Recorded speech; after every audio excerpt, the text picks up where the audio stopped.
The lights fade to black. The arena trembles with anticipation as thousands of fans rise to their feet. A single spotlight beams down on the ring. This isn't just another night in WWE history. This is the night the unthinkable happened.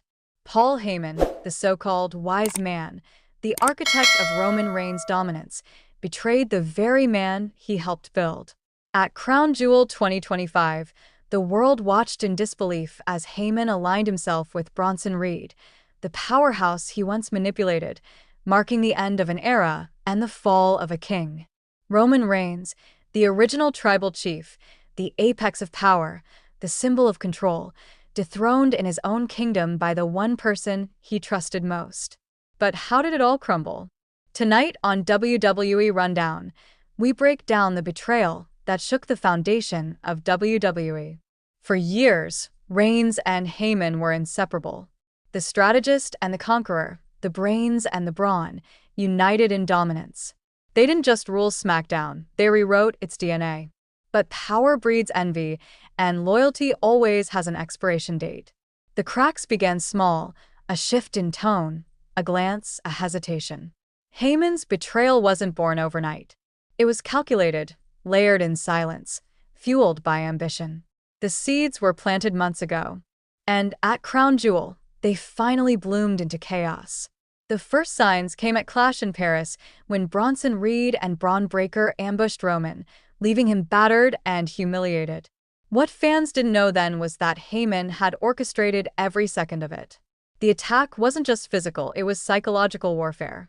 When Roman made his heroic return weeks later to help the Usos on Raw, it felt like redemption, a flicker of the tribal chief we once knew. But it was already too late. Heyman had changed sides, and the match stipulations at Crown Jewel were nothing more than a trap disguised as honor. Still, Reigns accepted, because that's who he is, defiant, proud, unwilling to surrender. By 2025, the bloodline was fractured beyond repair. Solo had grown distant. The Usos were divided, and Roman carried the weight of a crumbling empire alone. Heyman saw the weakness, and like a true survivor, he shifted to new power. From Brock Lesnar to CM Punk to Roman Reigns, Paul Heyman has always attached himself to dominance. But when that dominance started to fade, he moved on to the next predator, Bronson Reed. Heyman called Reed the evolution of power. Those weren't words of praise, they were a declaration of allegiance. The match itself was carnage. Chairs shattered, kendo sticks snapped, and every strike echoed through the Australian arena. Reed was relentless, a monster unleashed. Roman fought back with everything he had, spears, punches, pure heart.